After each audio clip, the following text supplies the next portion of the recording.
Shooting a bow is awesome. I love all forms of hunting. If you are hunting from a blind, from a stand, if you're hunting with a rifle, spear, awesome. A bow, awesome. Hunters, one, they're conservationists. Two, like, I don't think anybody appreciates wildlife like hunters do. You know, but shooting a bow, yes, you can be a hunter with a bow. You can't be a hunter with a bow unless you practice often, but you don't have to be a hunter to shoot a bow. You can just love the kind of cathartic, relaxing process that goes into shooting a bow. So we're gonna cover what are some basic things that you need to shoot a bow, how to shoot a bow, like the techniques, and finally, what are some things that I'm thinking about. I just got back from New Zealand from a hunt that was freaking epic. It was crazy hard. I was having to move over a ton of miles. I was having to like stalk and swim into shore sometimes. We'll kind of get into some things that I think about before I go hunting with a bow.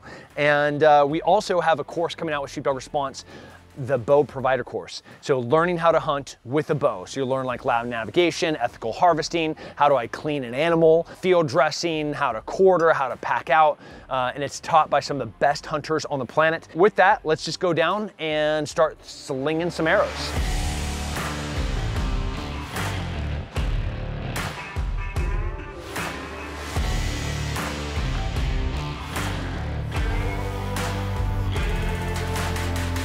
So this is the basic setup that you could ever need. For me, throwing arrows in the backyard, I'm gonna have my laser rangefinder. This is the little engaged bow stand. I have my release right here. And this quiver hooks onto my bow if I'm gonna kind of be going into the backcountry. I could use that for shooting here in the backyard. Don't need it. This is an older bow. So I have an Engage sight on it. This is a VXR, a Matthews VXR. There you go.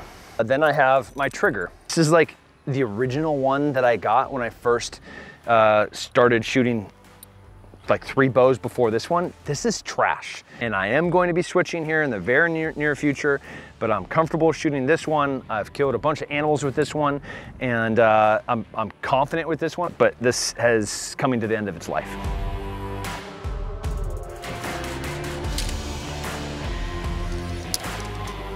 All right, so like a bullet, an arrow has an arc to it.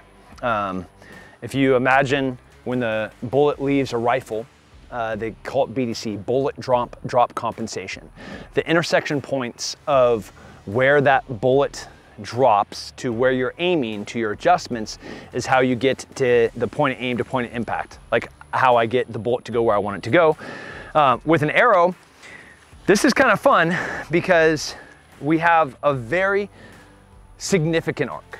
So you have to set these, which are your pins, which is inside of your sight, at different distances, and I have to know where those distances are.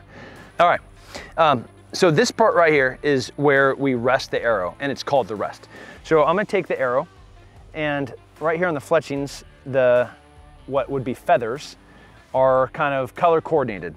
I take my color, the top arrow, I take the off-colored one, I stick to the top, and the rest pops up, and this thing is gonna pop down after I release the arrow.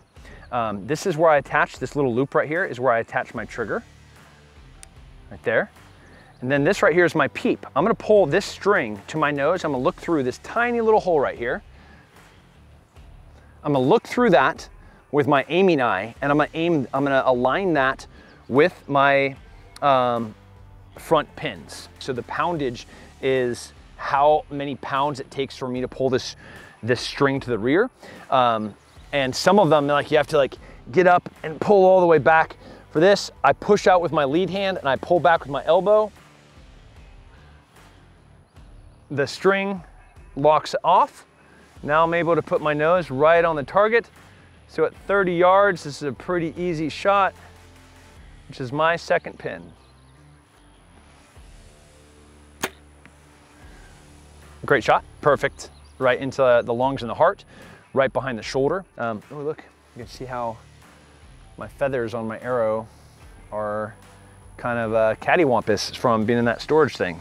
So I clip it right here and I pull the rest up, take my trigger, loop it through, pull it taut. We'll talk through my process of shooting an arrow. You want sight picture, sight alignment, stance, grip, breath control, and then follow through. So we'll start here. So stance, make sure I'm nice and along with my target. My hips are pointing towards it. Sight picture, I'm wanting to put my pin right where I want to aim. And I'm taking sight alignment, the peep sight, which is the rubber ring in the back, and I'm lining it up around my sight. Now, trigger squeeze, I'm taking my trigger finger. Right now, my hand is totally relaxed, and if you look at my lead hand is also totally relaxed. Now, as I start to aim and press the trigger, I'm not ambushing the trigger, so I see my pin, which is my second pin for 30 yards. If there's not a lot of movement at this distance, I'm able to aim right at that shoulder blade. I'm aiming small to miss small. And the follow through is a really important one. So as I press the trigger and it releases and the arrow flies, I wanna make sure my lead hand is totally relaxed. You'll actually watch the bow like fall like this because that front hand is so relaxed.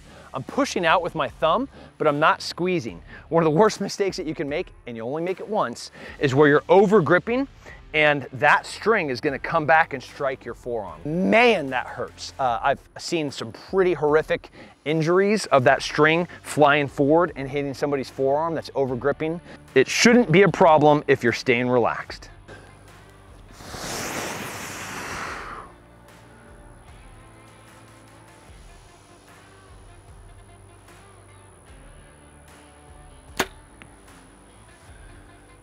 If we look down here, we have a real nice group stacking arrows right on top of each other. Cool, kind of confirmed that my first pin is set at 30 yards. Now we can start moving back, start throwing arrows at 50 yards, making sure that which would be 2 pins down, that bad boy is set. Let's go. 50 yards.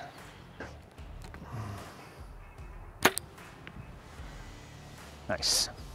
So that felt like a really clean arrow, good follow through. I had a great sight picture.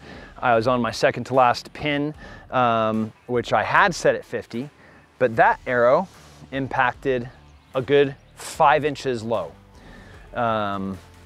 So like that's more of like a 45-yard pin.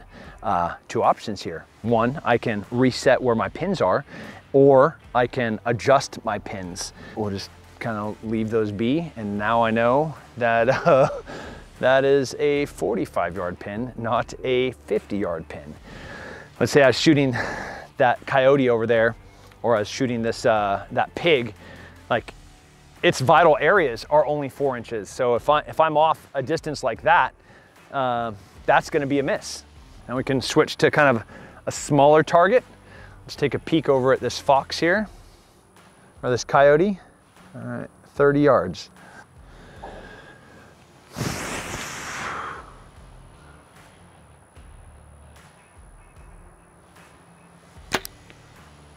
Nice. This is one of the most relaxing things you could possibly do.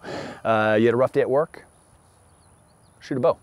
You got in a fight with your wife? 1, it's your fault. 2, go shoot a bow.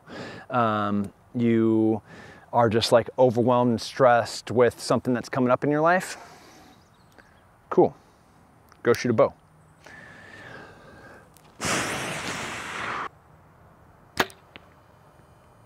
There we go. Way better shot. Let's go check out our elk. Let's kind of break down this, this group here. So here's my second pin group. Awesome. Like we have these 2 arrows are literally stacked on top of each other. This is the first arrow I shot. These were the next 2 arrows I shot. So, we're talking like a 1.5 inch group. So that second pin at 30 yards is fantastic. Here's my 50-yard pin, which we now know is not a 50-yard pin. Not sure how I messed it up. I'm actually going to dig into it a little bit. So a great thing to do is twist these arrows when you go to pull them out. They slide right out. So as you look kind of structure-wise, as the legs go up, vital organs, you have the lungs right here, and you have the heart that kind of sits right here. You can see like where the the big groupings are. This is also the largest area of the animal, and this is a super vascular area. The carotid arteries come down through here, and then we have the heart and lungs that are here. We have their reproduction stuff down here. So lots of blood goes through this area. You know, when you have 150 grain tip sitting on top of your shaft, you have lots of energy that's gonna be going into here that gives you a really ethical harvest of an animal. And man, it's just like super fun. Look at this, we're outside, a little bit of a drizzle, and feels so good right now. All right, so this shot, a little far forward, to be frank. This is, I don't like this target. This looks to me to be kind of the perfect shot right there. If I was gonna put this guy to the ground, it'd be right there. Well, shooting bow, relaxing, cathartic. It's, no matter what's happening in life, it all burns away, it all goes away. So you can just focus on putting the arrows where you want them to go. So get yourself a bow. Lots of them out there. I'm not gonna say which one. I've shot like every brand, probably switching brands here, not for any other reason besides like, I like to be challenged and play with different kind of equipment and continue to challenge myself. I'm at a limit with that bow, so I wanna be able to shoot out to like 100. That is right at kind of my capabilities and my abilities with that bow. So time to up the ante and challenge myself a little bit more. So check out the Sheepdog Response Provider course with the bow provider, and start enjoying yoga with an arrow. The relaxing meditation of slinging pieces of metal through the air and hitting something far, far away.